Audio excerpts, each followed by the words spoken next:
Hello everyone, this is Silky Khanna. So let us start with lecture 7 of research aptitude.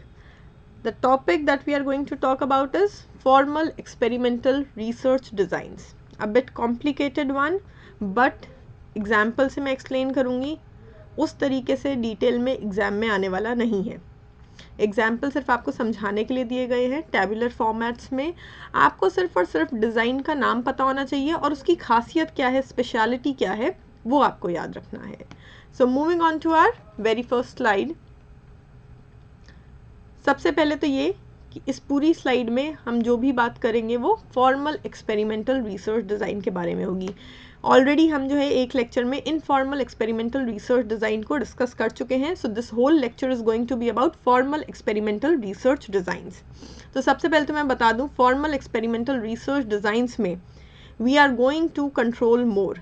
इनकी खासियत ये है जो कि इनको इनफॉर्मल से अलग करती है, ये ज़्यादा इन डेप्थ होते हैं, ज़्यादा कंट्रोल्ड सेटिंग्स में किए जाते हैं और हम इसमें एक से ज़्यादा वेरिएबल को, एक से ज़्यादा फैक्टर्स को भी कंट्रोल करने की कोशिश करते हैं. प्लस हमारे जितने भी प्रिंसिपल्स हैं ऑफ एक्सपेरिमेंटल रिसर्च डिज़ाइन जो हम पढ़ चुके हैं, ज़्यादातर जितने भी फॉर्मल एक्सपेरिमेंटल रिसर्च डिज़ाइन है उन सारे प्रिंसिपल्स को पूरा करते हैं, फुलफिल करते हैं, सिर्फ एक या दो डिज़ाइन को छोड़ के. बाकी जितने भी डिज़ाइंस हम स्टडी करेंगे वो सारे के सारे जो हमारे प्रिंसिपल्स हैं उन पर खरे उतरेंगे.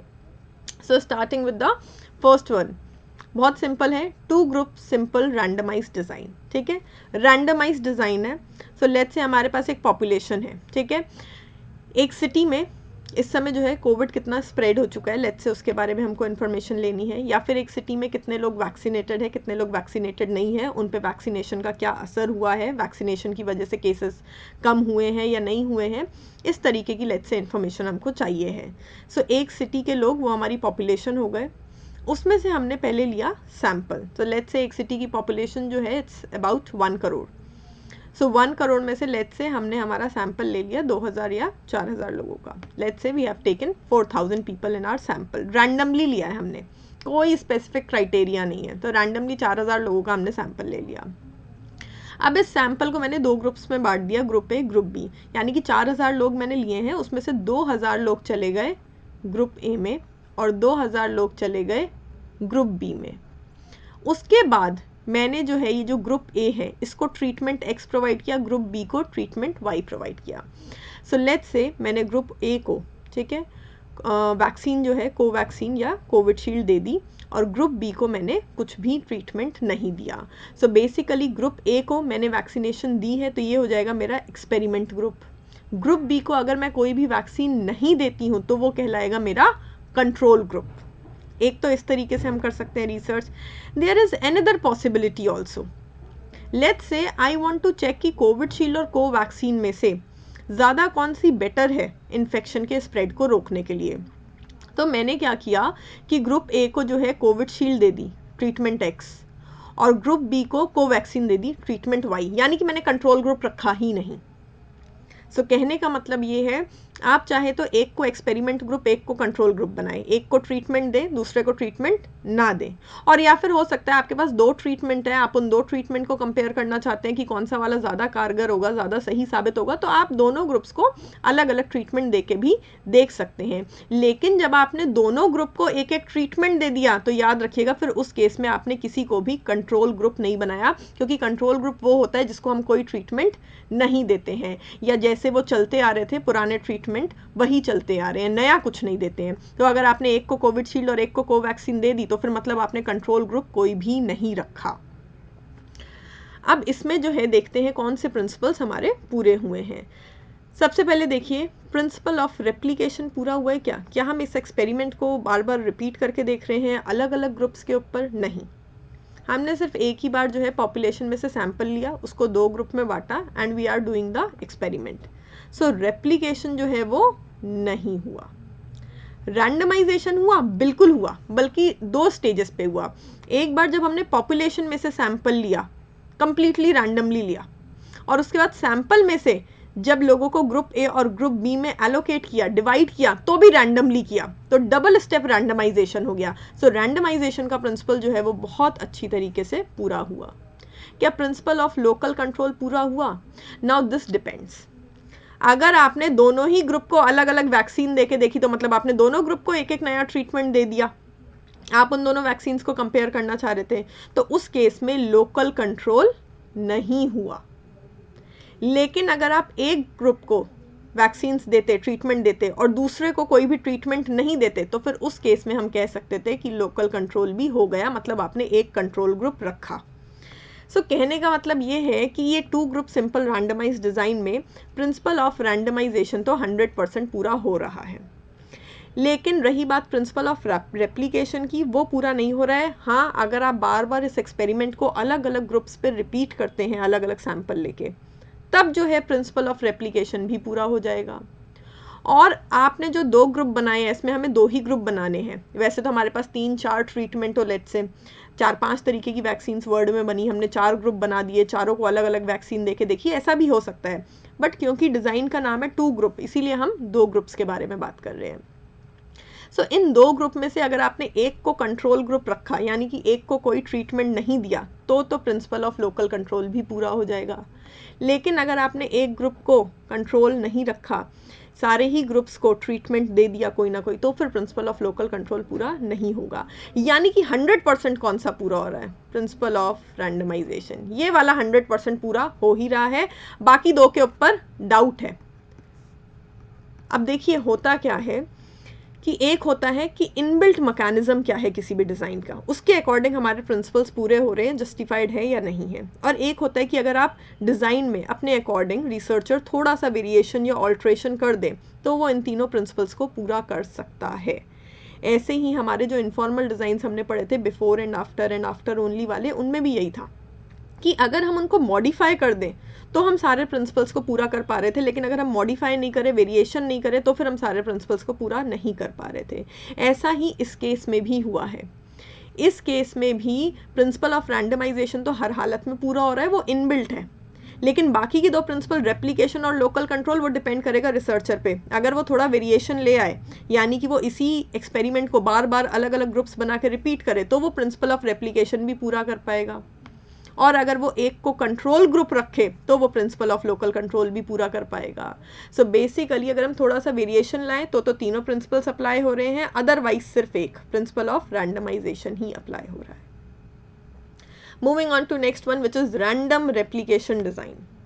अब इसमें हमने क्या किया, हमारी सिटी को पहले 2 पार्ट्स में बांट लिया। लेट्स से हमारी सिटी की पॉपुलेशन जो है वो 50 लाख है, तो हमने जो है उसको 2 पार्ट्स में बांट दिया।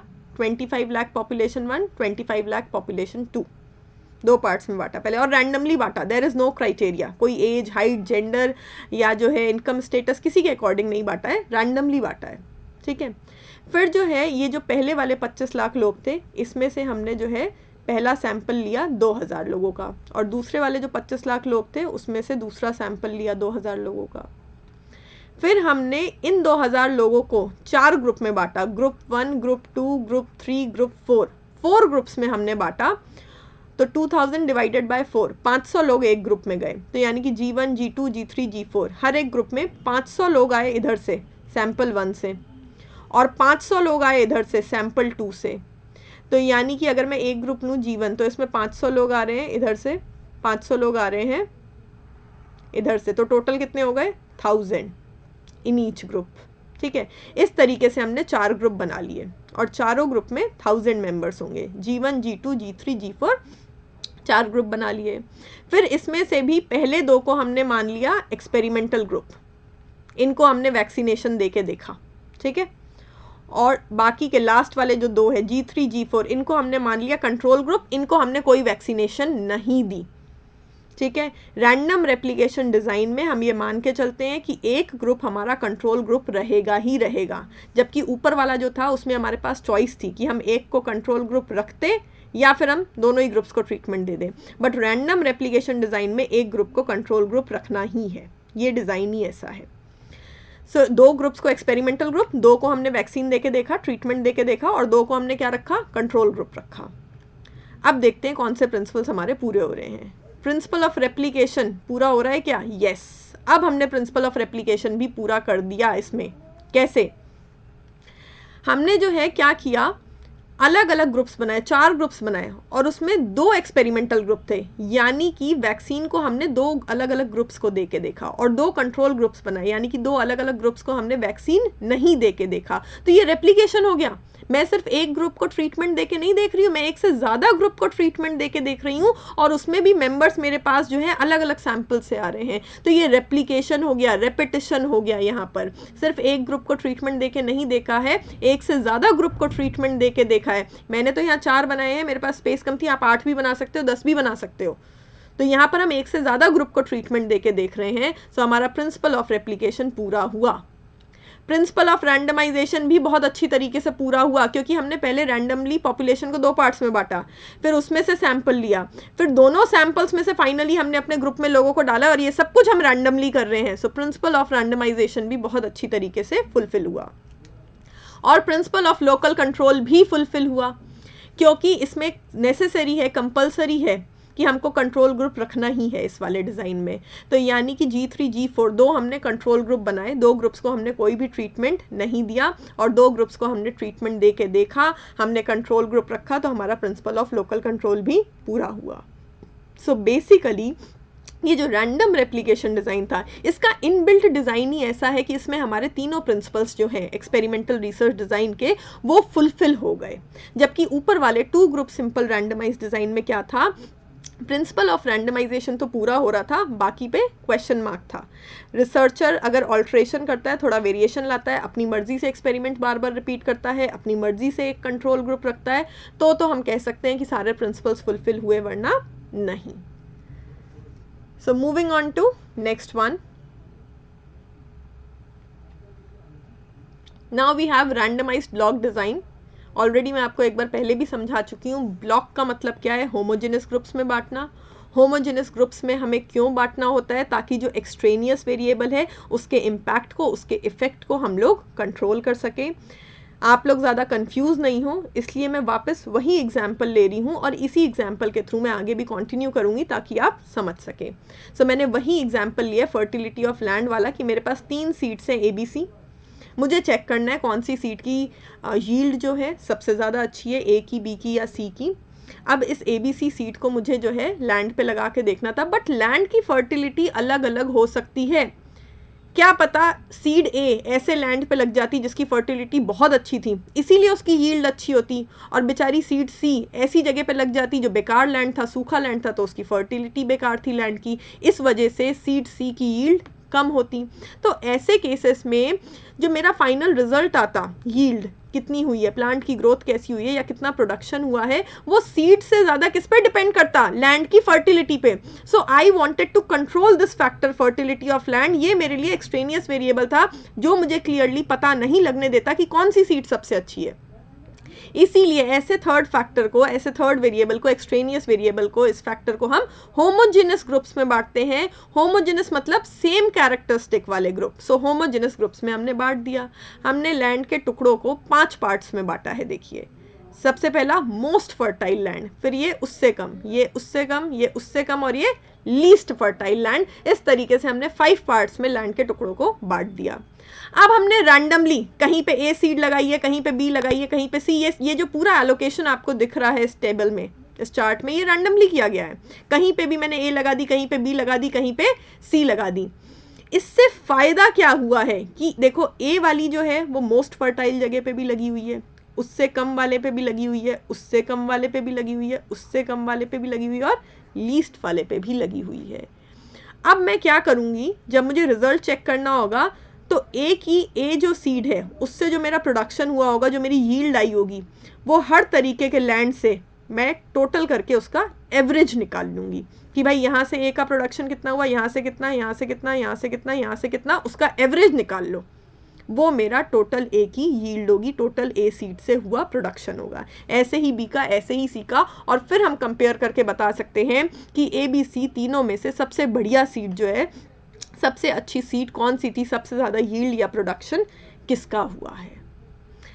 सो बेसिकली रैंडमाइज्ड ब्लॉक डिज़ाइन की खासियत ये है, एग्जाम में जो क्वेश्चन आ सकता है मैं वो बता दूं कि ब्लॉक डिज़ाइन क्या होते हैं, जिसमें हम एक्सट्रेनियस वेरिएबल को कंट्रोल करने के लिए उसको जो है होमोजेनस ग्रुप्स में या कह सकते हैं कि होमोजेनस ब्लॉक्स में बांट देते हैं और फिर हमें जो चीज़ चेक करनी होती है वो हम रैंडमली एलोकेट कर देते हैं।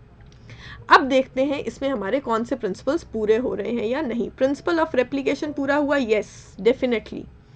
आप ये देखिए, ए सीड क्या सिर्फ एक जगह लगी है? नहीं, मोस्ट फर्टाइल लैंड पे भी लगी है, उससे कम पे भी लगी है, उससे कम पे भी लगी, उससे कम पे भी लगी और लीस्ट फर्टाइल वाले पे भी लगी। तो यानी कि ए सीड सिर्फ और सिर्फ एक जगह पे नहीं 5 जगह पे लगी हुई है। तो बार बार ए सीड को अलग अलग जगह पे यानी कि लगा के देखा गया है कि उसका यील्ड कैसा होगा। प्रिंसिपल ऑफ रेप्लिकेशन पूरा हुआ।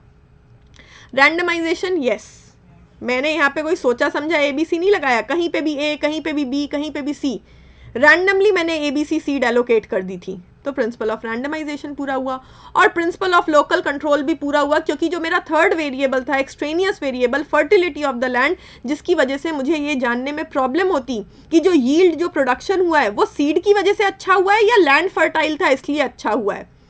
तो इस फैक्टर को, फर्टिलिटी वाले फैक्टर को कंट्रोल करने के लिए मैंने क्या किया, इसको होमोजेनस ब्लॉक्स में, होमोजेनस ग्रुप्स में लैंड को बांट दिया और फिर हर तरीके के लैंड पे हर तरीके की सीड जो है वो लगा के देख ली। इससे अब जो मेरा एवरेज यील्ड आएगी सब तरीके की लैंड से मिला जुला के, जो मेरी एवरेज यील्ड आएगी एक एक सीड की, उससे मुझे पता चल जाएगा कि कौन सी वाली सीड ज़्यादा अच्छी थी। यानी कि मेरा ये जो फैक्टर था फर्टिलिटी ऑफ द लैंड, इसके इफेक्ट को मैंने कंट्रोल कर लिया। प्रिंसिपल ऑफ लोकल कंट्रोल का मतलब होता है थर्ड वेरिएबल जो आपकी रिसर्च पर इम्पैक्ट डाल रहा है, जो क्लियरली आपको जो है इंडिपेंडेंट और डिपेंडेंट वेरिएबल का रिलेशनशिप एस्टैब्लिश नहीं करने दे रहा है, जिसकी वजह से स्प्यूरियस रिलेशनशिप क्रिएट हो सकते हैं, उस फैक्टर को आप कितनी अच्छी तरीके से कंट्रोल कर रहे हैं। तो ऐसे फैक्टर्स को कंट्रोल करने के लिए हमारे पास दो रास्ते होते हैं। जैसे कि ज़्यादा टीडियस कॉम्प्लेक्स रिसर्च होती है तो हम इसको होमोजेनस ग्रुप्स में बांट देते हैं, और इससे पहले वाले केस में हमने क्या किया था, लास्ट वाली स्लाइड में हमने कंट्रोल ग्रुप बना लिया था। तो वो डिपेंड करता है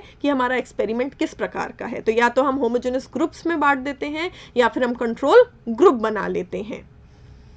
इसी का अगर मैं आपको एक और एग्जाम्पल दूं, सो लेट्स से दो मेडिसिन है, या लेट्स से कोरोना वायरस की वैक्सीन को अब हम आगे एग्जाम्पल में लेके चलते हैं। कोरोना वायरस की वैक्सीन है विच आई हैव टू चेक कि लोगों के ऊपर जो है कैसे रिएक्ट करेगी। अब जो है लेट्स से कोरोना वायरस की जो वैक्सीन है वो मैंने यंग लोगों को दे दी, तो यंग लोगों के ऊपर तो बहुत अच्छा इम्पैक्ट पड़ा, प्रिवेंशन हो गया, बट ओल्ड एज लोगों के ऊपर वो काम नहीं करे, क्या पता। तो बेसिकली किसी भी एक एज ग्रुप को दे के आप ये नहीं बता सकते कि वो मेडिसिन या वो वैक्सीन सही है या नहीं है। तो इसमें अगर मैं एज के अकॉर्डिंग क्लासीफाई कर दूं पहले कि ये हो गई मेरी यंग पॉपुलेशन 15 to 25, फिर हो गई 25 to 55, फिर हो गई 55 to 75। इस तरीके से पहले मैंने एज के अकॉर्डिंग लोगों को क्लासीफाई कर दिया, ठीक है, और उसके बाद रैंडमली उनको जो है वैक्सीन दे के देखा, ठीक है। किसी को कोविशील्ड दे के देखा, किसी को कोवैक्सीन लेके देखा, because I wanted to know कि कोविशील्ड ज़्यादा अच्छी है या कोवैक्सीन ज़्यादा अच्छी है, ठीक है। सो इस केस में मैंने जो एज एक्सट्रेनियस वेरिएबल था उसको कंट्रोल किया है। दोबारा से मैं यहाँ लिख के समझाती हूँ। सो लेट्स से अब हमारा फैक्टर हो गया एज, ये वो फैक्टर है जिसको हमको कंट्रोल करना है, क्योंकि वैक्सीन हो सकता है अलग अलग एज के लोगों के ऊपर अलग अलग तरीके का प्रभाव या इम्पैक्ट डाले। हमारा ट्रीटमेंट जो है, हमारा ट्रीटमेंट है vaccine. So I have two vaccines, एक तो है कोविशील्ड और एक है कोवैक्सीन। ये दोनों वैक्सीन हमको दे के देखना है। सो एज के अकॉर्डिंग लेट्स से हमने क्लासीफाई कर दिया। मेरे पास है ये लेट्स से किड्स, बच्चे, young people and old age people, ठीक है। अब मैंने क्या किया है, लेट्स से कोविशील्ड को मैं नंबर 1 दे रही हूँ, कोवैक्सीन को नंबर 2 लिख रही हूँ। अब मैंने क्या किया है, किड्स में भी 1 2 1 2 1 1 1 2 1 इस तरीके से रैंडमली एलोकेट कर दिया मैंने। तो यानी कि किड्स को 1 वैक्सीन भी देखा गया, 2 वैक्सीन भी देखा गया, यानी कि कोविशील्ड भी दी गई, कोवैक्सीन भी दी गई। ऐसे ही यंग लोगों को, ऐसे ही ओल्ड एज पीपल को। तो अब जो है जब मैं एवरेज निकालूंगी, यानी कि मेरी कोविडशील्ड जो है, जो कोविडशील्ड है वो किड्स को, यंग को, ओल्ड एज पीपल को किस किस पे कारगर हुई है, किस किस पे सक्सेसफुल हुई है, कौन कौन इन्फेक्शन से बच गया है आफ्टर टेकिंग कोविडशील्ड, जब मैं इसका टोटल निकालूंगी और ऐसे ही कोवैक्सीन का टोटल निकाल के उससे कंपेयर करूंगी, तब मैं फाइंड आउट कर पाऊंगी कि कोविडशील्ड बेटर थी या कोवैक्सीन बेटर थी। सो कहने का मतलब ये है कि आप जो है एक्सपेरिमेंटल ग्रुप और कंट्रोल ग्रुप बना के भी जो है रिसर्च कर सकते हैं, और आप इस तरीके से होमोजेनस ग्रुप्स में डिवाइड करके भी कर सकते हैं। जब आपकी रिसर्च ज़्यादा कॉम्प्लेक्स, ज़्यादा टीडियस हो जाए और आपके पास बहुत सारे ट्रीटमेंट्स हों, उस केस में फिर आपको जो है रैंडमाइज्ड ब्लॉक डिज़ाइन पे आ जाना चाहिए है, जब आपके पास ट्रीटमेंट भी बहुत सारे हैं और साथ ही साथ एक्सट्रेनियस वेरिएबल्स भी हैं जिनको आपको कंट्रोल करना है। अगर मैं इस तरीके से नहीं करती और रैंडमली लोगों को जो है वैक्सीन दे के देखती, किसी को कोविडशील्ड, किसी को कोवैक्सीन, और एज के अकॉर्डिंग क्लासिफिकेशन नहीं करती, तो क्या होता, हो सकता है ऐसा पॉसिबल होता कि सारे जो है यंग लोगों को और किड्स को कोविडशील्ड लग जाती और ओल्ड एज वालों को कोवैक्सीन लग जाती। सो ओल्ड एज वालों की तो वैसे ही इम्यूनिटी कम होती है, उन पर कम प्रभाव पड़ता, प्रिवेंशन कम होता, तो रिजल्ट ये आता कि कोवैक्सीन खराब है, जो कि सही और एक्यूरेट रिजल्ट नहीं होता। इस वजह से हमने एज में पहले क्लासीफाई कर दिया ताकि एज का इम्पैक्ट हम हटा सके। ठीक है। सो इस तरीके से जब ज़्यादा कॉम्प्लेक्स हो जाए रिसर्च और एक थर्ड वेरिएबल का इम्पैक्ट पड़ रहा हो, आपके पास बहुत सारे ट्रीटमेंट्स हो जिनको आपको कंपेयर करना है, तब इस तरीके से रैंडमाइज्ड ब्लॉक डिज़ाइन बना लेना चाहिए है। अब हम नेक्स्ट की बात करेंगे लैटिन स्क्वायर डिज़ाइन की, बट उससे पहले मैं आपको एक बात बता दूं, एक चीज़ यहीं पे नोटिस कर लो, मेरे पास यहाँ पर कितनी रो हैं, कितने कॉलम है, सॉरी, ये देखिए होमोजेनस ग्रुपिंग करी है मैंने, जो फर्टिलिटी ऑफ लैंड की, मोस्ट फर्टाइल 1 2 3 4 5 कॉलम्स है मेरे पास, 1 2 3 4 एंड 5 कॉलम्स है। और रोज कितनी है, ट्रीटमेंट देखिए 1 2 3 4 रोज है, यानी कि नंबर ऑफ रोज और नंबर ऑफ कॉलम्स बराबर नहीं थे। ठीक है। दूसरी चीज़ मैं आपको बता दूं मैंने क्या किया है, होमोजेनस ग्रुपिंग को यहाँ लिखा है, फर्टिलिटी ऑफ लैंड को क्लासीफाई करके यहाँ लिखा, और ट्रीटमेंट को इस तरीके से लिखा है। आप लोग रिवर्स भी कर सकते हैं, आप लोग एक्सचेंज भी कर सकते हैं ये चीज़, कि आप ट्रीटमेंट को ऊपर लिखें और इस होमोजेनस ग्रुपिंग को साइड में लिखें, उससे कोई फ़र्क नहीं पड़ेगा, वो कैसे भी कर सकते हैं। नोटिस करने वाली चीज़ यहाँ पर है कि यहाँ पर 5 कॉलम्स और 4 रोज थे, number of rose number of columns बराबर नहीं थे। और एक चीज़ और मैं दिखा दूं, नंबर ऑफ कॉलम्स और नंबर ऑफ रोज बराबर नहीं थे, इसकी वजह से क्या हुआ, ड्रॉबैक देखिए अब आप इस चीज़ का क्या हुआ है। मोस्ट फर्टाइल लैंड में देखो ए एक बार आया, बी एक बार आया, लेकिन सी 2 बार आया। ये देखो मोस्ट फर्टाइल लैंड में सी 2 बार आ गया। ऐसे ही सेकंड नंबर पे जो फर्टाइल लैंड था उसमें ए 2 बार आ गया, बेचारा बी वो तो नुकसान में चला गया, वो तो ना ही मोस्ट फर्टाइल वाले में 2 बार आ पाया, ना ही जो है वो उससे कम फर्टाइल वाले में 2 बार आ पाया। तो यानी कि बी की यील्ड कम होगी, यानी कि अभी भी थोड़ी बहुत कमी इस मेथड में भी है। वो कमी क्या है कि क्योंकि हमारे नंबर ऑफ कॉलम और नंबर ऑफ रोज बराबर नहीं थे, तो एक ही ट्रीटमेंट एक कैटेगरी में एक से ज़्यादा बार रिपीट हो रहा है। इसी कमी को हम दूर करेंगे नेक्स्ट वाले में। So moving on to next slide, Latin square design. अब ये जो कमी है इसको देखिए कैसे दूर करना है। लैटिन स्क्वायर डिज़ाइन का नाम ही है स्क्वायर और ये नाम क्यों पड़ा है, क्योंकि आपको स्क्वायर बनाना है, तो स्क्वायर की जो है लेंथ और ब्रेथ इक्वल होती है, तो इसमें जितने नंबर ऑफ रोज होंगे उतने ही नंबर ऑफ कॉलम होंगे। ये पहला सबक, जितने नंबर ऑफ रोज उतने ही नंबर ऑफ कॉलम। यहाँ पर आप देखिए मैंने लैंड को 4 पार्ट्स में डिवाइड किया, मोस्ट फर्टाइल, उससे कम फर्टाइल, उससे come and least fertile, 4 parts में। और ट्रीटमेंट भी कितने हैं, 4। मेरे पास अब 4 तरीके की सीड है, A B C D, A B C D, I have 4 kinds of seed. तो देखो मेरे पास कॉलम भी 4 है, मेरे पास रोज भी 4 है। सो लैटिन स्क्वायर डिजाइन की खासियत यह है हमेशा स्क्वायर ही बनेगा, नंबर ऑफ रोज और नंबर ऑफ कॉलम्स हमेशा बराबर रखने हैं। अच्छा, कैसे डिसाइड करें भाई कितने नंबर ऑफ रोज या कॉलम हो, किसके अकॉर्डिंग डिसाइड करना था मेरे को यहाँ पे, फर्टिलिटी के अकॉर्डिंग या सीड के अकॉर्डिंग? सीड के अकॉर्डिंग। ग्रुपिंग तो बाद में होती रहेगी, पहले अपना ट्रीटमेंट देखो कि कितने टाइप के ट्रीटमेंट आपके पास हैं। आपका एक्सपेरिमेंटल वेरिएबल क्या है, ट्रीटमेंट। आप यही तो चेक करना चाहते हो कि एक पर्टिकुलर ट्रीटमेंट देने से क्या होगा। सो मेरे पास 4 तरीके की सीड है, यहाँ पर मेरा ट्रीटमेंट है अलग अलग सीड। तो जितने तरीके के आपके पास ट्रीटमेंट होते हैं उसके अकॉर्डिंग आप number of rose and columns decide करते हैं। मेरे पास अब 4 सीड थी ABCD, इसीलिए मैंने लैंड को भी 4 पार्ट्स में डिवाइड किया। बाकी सब कुछ सेम रहेगा कि मैंने जो है ब्लॉक किया है, मैंने जो है होमोजेनस ग्रुप्स बना दिए हैं ताकि मैं लैंड की जो फर्टिलिटी है इस फैक्टर के इम्पैक्ट को कंट्रोल कर सकूं, इसीलिए मैंने यहाँ पर वो बना दिए हैं, होमोजेनस ग्रुप्स बना दिए हैं। लेकिन कितने ग्रुप्स में बांटूं, 2 में, 4 में, 5 में, 3 में, कैसे पता चलेगा? वो ट्रीटमेंट से पता चलेगा। आपके पास जितने नंबर ऑफ ट्रीटमेंट हो उतने ही ग्रुप्स में आपको एक्सट्रेनियस वेरिएबल को बांटना है। ये दूसरा सबक, ठीक है। अब आप देखो मैं रैंडमली एलोकेट करूंगी। सो मैंने क्या किया, यहाँ पे लिखा ABCD, ठीक है। फिर यहाँ पे भी ABCD और मैं साइक्लिक फॉर्म में लिखूंगी। साइक्लिक कैसे? जैसे यहाँ पे लिख दिया मैंने ABCD, फिर यहाँ B आया तो B के बाद जो आता है उससे स्टार्ट कर दो, BCDA। फिर यहाँ पे C के बाद क्या आता है, DAB। फिर यहाँ पे D के बाद ABC। इस तरीके से जो है हमने रैंडमली एलोकेट किया।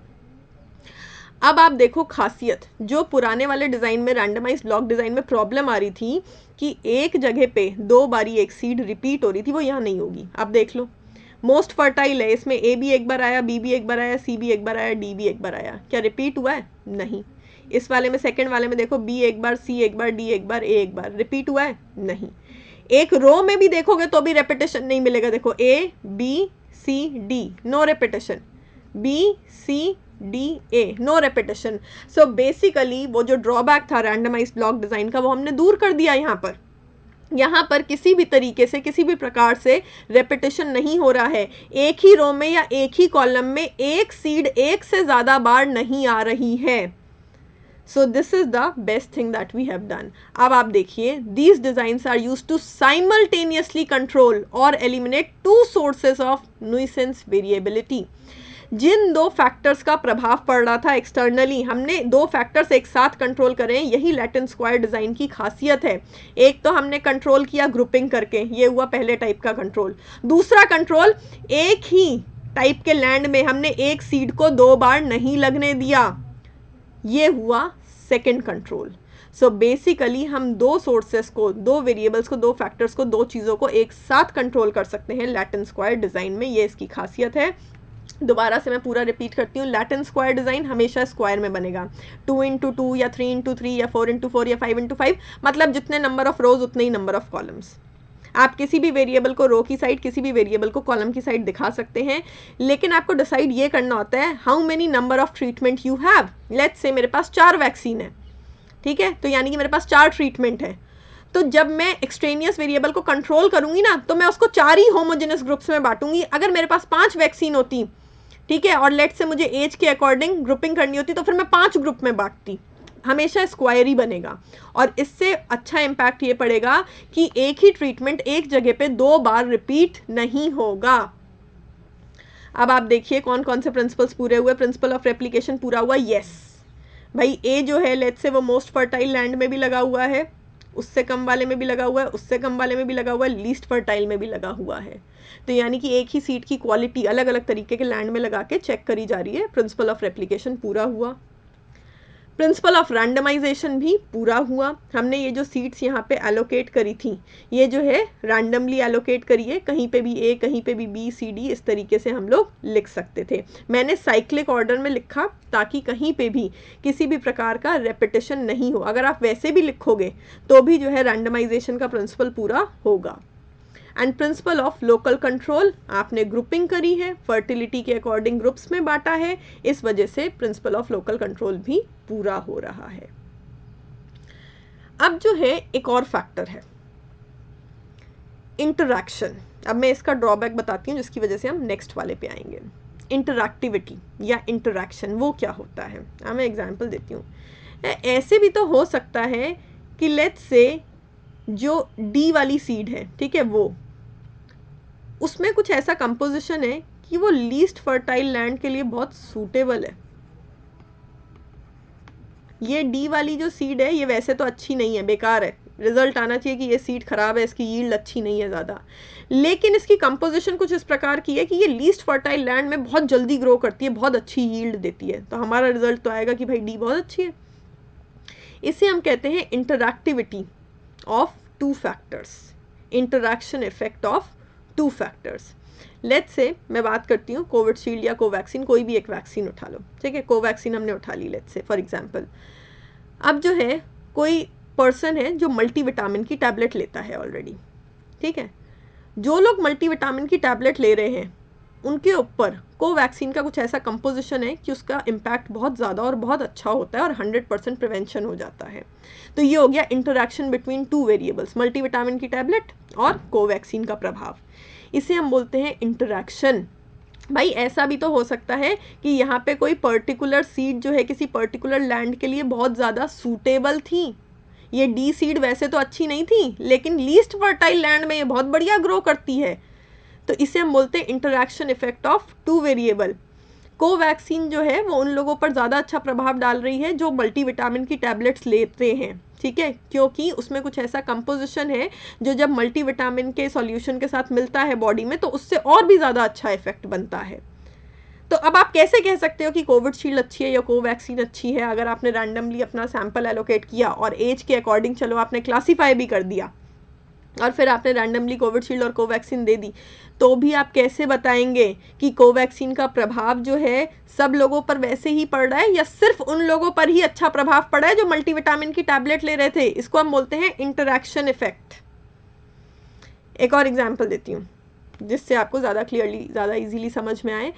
लेट्स से एक बच्चा है, ठीक है, और एक बच्चा क्या मतलब पूरी क्लास ऑफ स्टूडेंट्स हैं, आपने उनको जो है पेपर सॉल्व करने के लिए दिया, ठीक है, तो वो जो बच्चे हैं वो पेपर मतलब they are not that much of high IQ, उनका IQ लेवल जो है ज़्यादा हाई नहीं है, पढ़ाई में भी ज़्यादा अच्छे नहीं है, ठीक ठाक परफॉर्मेंस देते हैं बस, बट उनका मैथमेटिक्स बहुत अच्छा है और आपने उनको टेस्ट करने के लिए नेक्स्ट क्लास में प्रमोट करने के लिए मैथ्स का ही पेपर दे दिया। ये हो गया इंटरैक्टिविटी। वैसे अगर आप उनको जो है और भी सब्जेक्ट्स का पेपर देते तो शायद वो प्रमोट नहीं होते, उनका स्कोर अच्छा नहीं आता, बट क्योंकि they are very good at maths और आपने उनको मैथ्स का ही पेपर दे दिया, आपको पता नहीं था, भाई मैं रिसर्चर हूँ या जो टीचर है उसको पता नहीं था कि ये बच्चे मैथ्स में अच्छे, उसने मैथ्स का ही पेपर दे दिया, बच्चों का बहुत बढ़िया स्कोर आ गया, तो टीचर को लगा बच्चों का हाई IQ है, जबकि ऐसा तो था ही नहीं। तो ये होती है interactivity of two variables, suitability of two variables for each other, एक वेरिएबल का दूसरे वेरिएबल पर इस तरीके का इम्पैक्ट पड़ना जिसकी वजह से आप क्लियरली जो है इंडिपेंडेंट या डिपेंडेंट वेरिएबल का रिलेशनशिप इस्टेब्लिश नहीं कर पाए। तो इस प्रॉब्लम को कौन सा वाला डिज़ाइन जो है वो आपके सामने ला सकता है, वो है factorial design. Moving on to next one, ये जो टू फैक्टर फैक्टोरियल डिज़ाइन है ये इंटरैक्टिविटी की प्रॉब्लम को आपके सामने लेके आ सकता है। अब देखिए कैसे, again I have explained it with the help of an example. Complicated होते जा रहे हैं देखिए अब डिज़ाइंस, इसके आगे नहीं बढ़ूंगी इसीलिए मैं। सो लेट्स से सबसे पहले तो मैंने क्या किया है, कंट्रोल, लेट्स से हमने जो लॉन्ग जंप वाला एग्जाम्पल लिया था वही एग्जाम्पल हम आगे ले रहे हैं, ठीक है। तो मैंने उसमें आपको बताया था कि बच्चे कितना जंप कर सकते हैं, लॉन्ग जंप के लिए वो लोग जो है ट्रेनिंग ले रहे हैं, बट वो कितना जंप कर सकते हैं उस चीज़ पर उनकी हाइट और एज का भी इम्पैक्ट पड़ता है, सिर्फ और सिर्फ ट्रेनिंग का नहीं। तो हमारा एक्सपेरिमेंट, हमारा ट्रीटमेंट क्या है, बच्चों को ट्रेनिंग देना। अब मेरे पास दो प्रकार की ट्रेनिंग है, T1 और T2, लेकिन सिर्फ और सिर्फ ट्रेनिंग के कारण बच्चा लॉन्ग जंप नहीं करता है, बच्चे की हाइट पे भी डिपेंड करता है। सो हाइट वाला फैक्टर मुझे कंट्रोल करना है, इसीलिए मैंने ग्रुपिंग कर ली हाइट के अकॉर्डिंग। तो मैंने दो ग्रुप्स बांट लिए, बच्चे जो कि 5-10 से नीचे की हाइट के हैं, बच्चे जो कि 5-10 से ज़्यादा वाली हाइट के हैं, ठीक है। अच्छा, अब जो है ट्रेनिंग दी गई T1, बिलो 5'10" की हाइट वाले बच्चे हैं, उनको पहले वाली ट्रेनिंग दी गई T1, तो उनकी जो है कितनी जो है लॉन्ग जंप हुई, 6 फीट लॉन्ग जंप हुई। और इन्हीं बच्चों को जब ट्रेनिंग नंबर 2 दी गई तो इनकी 8 फीट की लॉन्ग जंप हुई, 8 फीट की। अब जिन बच्चों की हाइट 5-10 से ज़्यादा है उनको जब ट्रेनिंग नंबर 1 दी गई तो 7 फीट लॉन्ग जंप उन्होंने शो करी। जब इनको ट्रेनिंग नंबर 2 दी गई तो इन्होंने 9 फीट की लॉन्ग जंप शो करी, ठीक है। सो बेसिकली हमने हाइट के अकॉर्डिंग ग्रुपिंग करी है ये हमारा एक्सट्रेनियस वेरिएबल था जो लॉन्ग जंप के ऊपर इफेक्ट डाल रहा था। हमें केवल ट्रेनिंग का प्रभाव देखना है, सिर्फ और सिर्फ ट्रेनिंग का इफेक्ट हम जानना चाहते हैं, इसलिए हमने ग्रुपिंग कर दी पहले ही हाइट के अकॉर्डिंग। ऐसे ही अब हम निकालेंगे एवरेज, ठीक है। 6 और 8 का एवरेज कितना आएगा, 8 + 6 that is 14 divided by 2 this is 7। इस तरीके से हमने एवरेज निकाल लिया है कि 5-10 से कम हाइट वाले बच्चों का एवरेज जंप कितना, 7। 5-10 से ज़्यादा हाइट वाले बच्चों का एवरेज जंप कितना, 7 + 9 डिवाइडेड बाय 2 8। तो ये तो हमने हाइट के अकॉर्डिंग एवरेज निकाल लिया। अब हम ट्रेनिंग का एवरेज निकालेंगे कि जिन बच्चों को T1 ट्रेनिंग मिली उनका एवरेज जंप कितना है। सो T1 ट्रेनिंग से बिलो 5'10" वाले ने 6 फीट की जंप मारी, अबव 5'10" वाले ने 7 फीट की जंप मारी। तो 7 + 6 13 डिवाइडेड बाय 2 6.5।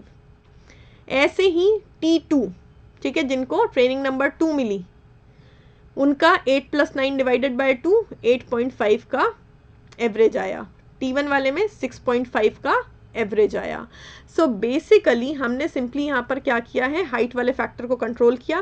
हाइट के अकॉर्डिंग बच्चों को 2 ग्रुप्स में बांटा कि ट्रेनिंग नंबर 1 भी देके देखी, ट्रेनिंग नंबर 2 भी देके देखी, और फिर उनका एवरेज भी कर लिया कि ट्रेनिंग नंबर 1 का एवरेज स्कोर कितना, ट्रेनिंग नंबर 2 का एवरेज स्कोर कितना, 5-10 से कम हाइट वाले बच्चों का एवरेज स्कोर कितना, और 5-10 से ज़्यादा वाले बच्चों का एवरेज कितना। इस तरीके से अब हम कंपेयर करेंगे। देखिए कैसे, ये पता लगाने के लिए कि T1 ट्रेनिंग ज़्यादा अच्छी थी या T2 ट्रेनिंग ज़्यादा अच्छी थी। नाउ वी विल कंपेयर, ठीक है। सो लेट्स से जिन बच्चों की हाइट 5-10 से कम है, अगर उन्हें ट्रेनिंग नंबर 1 दी जा रही है तो वो 6 फीट जंप मार रहे हैं, ट्रेनिंग नंबर 2 दी जा रही है 8 फीट जंप मार रहे हैं। दोनों ट्रेनिंग में फ़र्क है भाई, किसी में हो सकता है स्लीपिंग आवर ज़्यादा हो, किसी में मेडिटेशन ज़्यादा हो, किसी में ट्रेनर अलग हो, कोच अलग हो, डाइट अलग हो, एटसेट्रा एटसेट्रा, अलग अलग टाइप की ट्रेनिंग है। एवरेज 7 आ रहा था, तो अच्छी ट्रेनिंग वो हुई जो एवरेज से ज़्यादा जंप आपको दिला सके, ठीक है। सो T1 और T2 को अगर कंपेयर करें 5-10 से कम हाइट वाले बच्चों में, तो 7 इज द एवरेज। एवरेज से ज़्यादा कौन दिला रहा है, T2, यानी कि T2 बेटर है। और 5-10 से ज़्यादा हाइट वाले बच्चों में अगर चेक करें तो एवरेज है 8। 8 से ज़्यादा कौन दिला रहा है, 9, T2। यानी कि क्लियरली हमारे सामने जो है ये फैक्ट आ गया कि 5-10 से नीचे वाले बच्चों में भी और 5-10 से ऊपर वाले बच्चों में भी, दोनों ही तरीके के हाइट वाले बच्चों में ट्रेनिंग नंबर 2 ज़्यादा कामयाब रही। ट्रेनिंग नंबर 2 ने एवरेज से ज़्यादा रिजल्ट्स दिए हैं। सो बेसिकली यहाँ तो क्लियर कट सॉल्यूशन है कि भाई T2 जो है वो सुपीरियर है, कोई टेंशन की बात ही नहीं है। इसी चीज़ को देखिए हमने नीचे प्लॉट भी किया है। हमने हाइट को एक्स एक्सिस पे लिया है, अंडर 5'10" वाले बच्चे, अबव 5'10" वाले बच्चे। जंप को हमने जो है वाई एक्सिस पे लिया है, 6, 7, 8, 9 ऐसे हमने प्लॉट किया है। तो देखिए below 5'10", 6 and sorry under 5'10", below 5'10" वाले बच्चों में देखिए क्या आ रही है training, 6 and then 8। So 6 and then 8। ऐसे ही अबव 5'10" में 7 एंड देन 9। इस तरीके से हमने जो है पॉइंट्स प्लॉट करके फिर उनको ज्वाइन कर दिया है। अब आते हैं हम केस नंबर 2। ये तो सीधा सीधा केस था, आप जो है क्लियरली डायग्राम में भी देख सकते हैं कि T2 वाली लाइन जो है वो ऊपर जा रही है। T2 वाली लाइन में देखिए अंडर 5'10" वाले बच्चों का जंप कितना था, 8, ठीक है, और अबव 5'10" वाले बच्चों का जंप कितना था, 9, अबव 5'10" 9। सो सीधे सीधे T2 वाली लाइन T1 वाली से ऊपर जा रही है। अच्छा, बहुत डीप में एग्जाम्पल को, उसमें लिखे हुए नंबर्स को या इस डायग्राम को समझने की ज़रूरत नहीं है, सिर्फ मुझे एक लॉजिक समझाना है, वो मैं आपको समझाऊंगी। अब आप देखो ये केस नंबर 2 लिया मैंने, इसमें भी मैंने सेम चीज़ करी है, सिर्फ यहाँ पर मैंने नंबर्स बदल दिए। तो मैं पूरा एग्जाम्पल रिपीट नहीं कर रही हूँ, I have just change the numbers. Average 6.5, 8.5, ठीक है। अब बस हम कंपेयर कर लेते हैं। सो अब आप देखिए इस केस में क्या हो रहा है, बिलो 5'10" वाले बच्चों में, ठीक है, एवरेज है 6.5 का जंप। तो अच्छी ट्रेनिंग कौन सी हुई, जो 6.5 से ज़्यादा दिला सके, दैट इज 7, T2। और अबव 5'10" वाले बच्चों में एवरेज है 8.5 फिट। तो 8.5 से ज़्यादा कौन दिला रहा है, T1। अब आया गड़बड़, क्यों, भाई फर्स्ट वाले केस में तो दोनों ही 5-10 से ज़्यादा और 5-10 से कम दोनों ही टाइप के बच्चों में जो है T2 वाली ट्रेनिंग ज़्यादा सक्सेसफुल थी, लेकिन इस केस में ऐसा नहीं हो रहा है। अब ये जो सेकंड एग्जाम्पल हम देख रहे हैं उसमें जो है बिलो 5-10 वाले बच्चों के लिए T2 वाली ट्रेनिंग ज़्यादा सक्सेसफुल है, अबव 5-10 वाले बच्चों के लिए T1 वाली ट्रेनिंग ज़्यादा सक्सेसफुल है। और इसी चीज़ को देखिए हमने प्लॉट किया है यहाँ पर, सेम वही काम किया है। अंडर 5-10 में पॉइंट्स है 6 और 7, 6 और 7। अबव 5-10 में पॉइंट्स है 9 और 8 उनको प्लॉट कर लिया है। और उसके बाद T1 ट्रेनिंग का पॉइंट 6 और 9, तो 6 और 9 इसको ज्वाइन कर दिया, एक लाइन बन गई। T2 ट्रेनिंग का पॉइंट 7 और 8, तो 7 and 8 उसको ज्वाइन कर दिया, एक लाइन बन गई। अब ये देखिए एक दूसरे को क्रॉस कर रही हैं, so this is showing us interaction, this is interaction effect. Interaction effect क्यों हुआ? क्योंकि यहाँ पर बिलो 5-10 हाइट वाले बच्चों के लिए T2 ट्रेनिंग जो है ज़्यादा अच्छी थी, क्योंकि हो सकता है उनकी हाइट कम है तो उनके लिए ट्रेनिंग नंबर 2 ज़्यादा सूटेबल है, उसमें कुछ ऐसे कंपोनेंट हो। और 5-10 से ज़्यादा हाइट है जिन बच्चों की, उनके लिए ट्रेनिंग नंबर 1 ज़्यादा सूटेबल है। हो सकता है उस ट्रेनिंग में कुछ ऐसे कंपोनेंट्स हो जो स्पेसिफिकली 5-10 से ज़्यादा वाली हाइट वाले बच्चों के लिए सूटेबल हो। तो ऐसे केसेस में you can not clear cut से कि T1 ज़्यादा अच्छी है या T2 ट्रेनिंग ज़्यादा अच्छी है। ये हो गया इंटरएक्टिविटी ऑफ 2 वेरिएबल्स। हाइट के अकॉर्डिंग ट्रेनिंग का इफेक्ट अलग अलग पड़ रहा है। फर्स्ट वाले केस में एक ही ट्रेनिंग T2 ज़्यादा अच्छी थी, हाइट के अकॉर्डिंग कुछ अलग इफेक्ट नहीं पड़ रहा था। लेकिन सेकंड वाले केस में हाइट के अकॉर्डिंग ट्रेनिंग जो है वो अलग अलग तरीके से सूटेबल है। तो ये हमारे सामने आया है interaction effect. So basically 2 factor factorial design की खासियत ये है कि जब इंटरैक्शन इफेक्ट का केस होगा, जब दो वेरिएबल्स के बीच में इंटरैक्टिविटी होगी या एक वेरिएबल हर दूसरे वेरिएबल को अलग अलग तरीके से इम्पैक्ट कर रहा होगा, उस चीज़ को हम 2 फैक्टर फैक्टोरियल डिज़ाइन से जो है लाइमलाइट में ला सकते हैं, देख सकते हैं। ये सिर्फ 2 फैक्टर फैक्टोरियल डिज़ाइन है। लेट्स से मेरे पास जो है 4 टाइप की ट्रेनिंग होती, T1, T2, T3, T4, तो मैं यहाँ पर 2 कॉलम और बढ़ा सकती थी। इस तरीके से जो है अभी तो ये 2x2 डायग्राम बने हुए हैं, आप और फैक्टर्स बढ़ाते जाइए और लेवल्स बढ़ाते जाइए तो ये 2x3, 2x4 भी बन सकते हैं। सो बेसिकली कहने का मतलब ये कि ये मैंने सबसे सिंपलेस्ट शो किया है 2 factor factorial design. This is the simple factorial design. Complex और मल्टीपल फैक्टोरियल डिज़ाइंस भी होते हैं इंटरैक्टिविटी के इफेक्ट को एलिमिनेट करने के लिए, और भी बहुत सारे होते हैं, बट हमें उस लेवल पे जाने की ज़रूरत नहीं है। इनफैक्ट इस पूरे एग्जाम्पल को भी सिर्फ इसलिए आपके सामने रखा गया है ताकि आप समझ सकें कि इंटरैक्टिविटी क्या होती है और कैसे वो लाइमलाइट में आ रही है फैक्टोरियल डिज़ाइंस के ज़रिए। अब देखते हैं कौन से प्रिंसिपल हमारे पूरे हुए। Principle of replication, principle of replication पूरा हो रहा है, यस। क्योंकि आप देखो एक ही ट्रेनिंग T1 बिलो 5-10 वाले बच्चों को भी दी जा रही, फिर अबव 5-10 वाले बच्चों पे भी रिपीट हो रही है। सो रेपिटेशन हो रहा है, अलग अलग कैटेगरी के लोगों पे रेप्लिकेशन है। रैंडमाइजेशन भी है क्योंकि बिलो 5-10 में हमने जो बच्चे लिए हैं वो 5-10 से कम हाइट के होंगे, बट कौन से बच्चे लिए हैं वो रैंडमली डाला है। ऐसे ही अबव 5-10 वाले में भी रैंडमली डाला है। और प्रिंसिपल ऑफ लोकल कंट्रोल भी पूरा हुआ क्योंकि हाइट वाले फैक्टर के अकॉर्डिंग हमने ग्रुपिंग कर ली थी। तो ये तीनों चीज़ें ही पूरी हो रही हैं।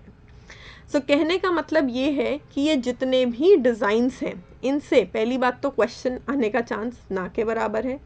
अगर क्वेश्चन आता है पेपर 1 में रिसर्च में या पेपर 2 में स्टैटिस्टिक्स में तो बहुत ओवर्ट लेवल का क्वेश्चन आएगा कि रैंडमाइज्ड ब्लॉक डिज़ाइन क्या होता है, लैटिन स्क्वायर डिज़ाइन क्या होता है, 2 फैक्टोरियल डिज़ाइन क्या होता है। उसके मेन फीचर्स जो मैंने आपको बताए हैं सिर्फ और सिर्फ उनसे आएगा क्वेश्चन। एग्जाम्पल सिर्फ मैं आपको एक्सप्लेन करने के लिए देती हूँ। Moving on to next one. अब एक बारी समरी टेबल देख लेते हैं कि कौन से प्रिंसिपल्स कौन से वाले डिज़ाइन में फुलफिल हो रहे थे। तो सबसे पहले आप देखो यहाँ से फॉर्मल डिज़ाइन शुरू हैं जो हमने इस लेक्चर में पढ़े हैं। सारे ही प्रिंसिपल्स हमारे पूरे हुए हैं सारे ही डिज़ाइंस में, except for the one, this one जो हमारा स्टार्टिंग वाला था 2 ग्रुप कंप्लीटली रैंडमाइज्ड डिज़ाइन। उसमें प्रिंसिपल ऑफ रैंडमाइजेशन पूरा हुआ, लेकिन principle of local control, principle of replication inbuilt नहीं था। देखो मैं बार बार रिपीट कर रही हूँ, अगर रिसर्चर वेरिएशन करना चाहे, ऑल्ट्रेशन करना चाहे, तो वो जो है प्रिंसिपल ऑफ रेप्लिकेशन और लोकल कंट्रोल भी अप्लाई कर लेगा टू ग्रुप रैंडमाइज डिज़ाइन में। लेकिन अब मैं इस टेबल में आपको सिर्फ ये बताऊंगी कि किसी भी डिज़ाइन में इनबिल्ट कौन सा प्रिंसिपल है। तो इनबिल्ट नहीं है, आप रिपीट कर लो बार बार एक्सपेरिमेंट को तो रेप्लिकेशन कर लोगे, आप कंट्रोल ग्रुप बना लो तो आप लोकल कंट्रोल का फीचर भी ले आओगे, बट इनबिल्ट नहीं है। ऐसे ही जो हमने इनफॉर्मल वाले पढ़े थे उसमें भी मैं बता दूं, देखिए इसमें तो लिखा हुआ विद कंट्रोल यानी कि कंट्रोल ग्रुप बने थे, तो इसमें कंट्रोल वाला पूरा हो रहा था हमारा प्रिंसिपल। बाकी जो है कोई भी चीज़ किसी में भी पूरी नहीं होती है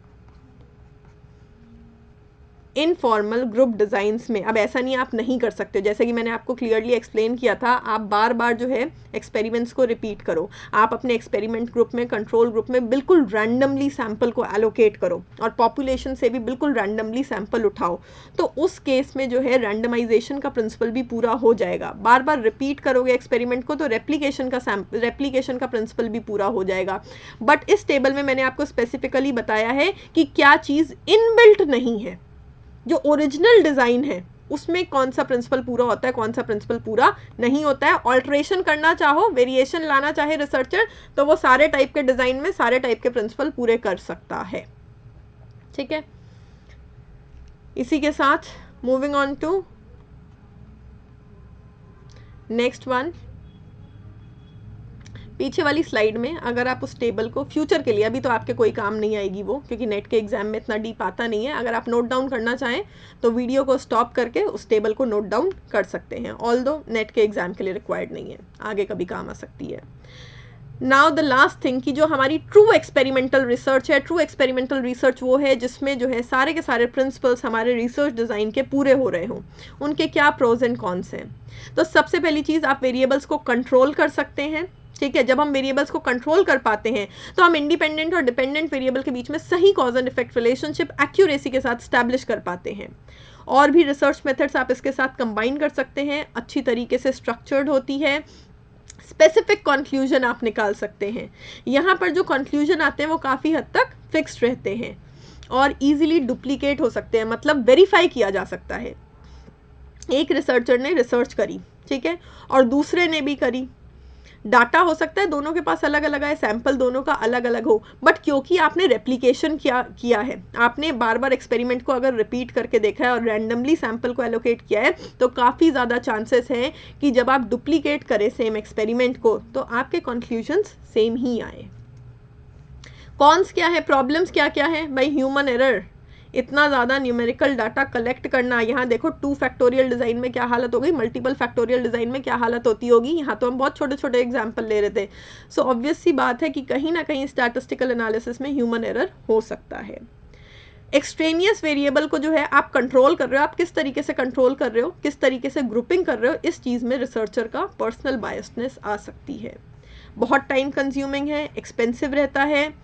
कंट्रोल वेरिएबल्स को आप मैनिपुलेट करते हैं, उसमें एथिकल इम्प्लीकेशंस होता है, बिकॉज ज़्यादातर ताकि हमारी रिसर्च की एक्सटर्नल वैलिडिटी ज़्यादा हो, जनरलाइजेशन हो, तो हम ये चाहते हैं कि रियल लाइफ सेटिंग में हमारी रिसर्च हो। तो ऑब्वियस सी बात है, आप जितना ज़्यादा कंट्रोल करोगे एक्सटर्नल वैलिडिटी उतनी कम होती जाएगी और इस वजह से आर्टिफिशियल रिजल्ट्स आने के चांसेस भी ज़्यादा रहते हैं, जो रियल लाइफ सिचुएशन में प्रैक्टिकली शायद उतना अप्लाई नहीं होते हों और फैक्टर्स के साथ अप्लाई नहीं हो, क्योंकि आपने तो बहुत सारे फैक्टर्स कंट्रोल करके एक्सपेरिमेंट किया, जबकि रियल लाइफ सिचुएशन में जब अप्लाई करोगे then you would not be able to control the factors. इसीलिए हो सकता है रिजल्ट्स आर्टिफिशियल आए, ट्रूली अप्लाई नहीं हो रियल लाइफ सिचुएशन में।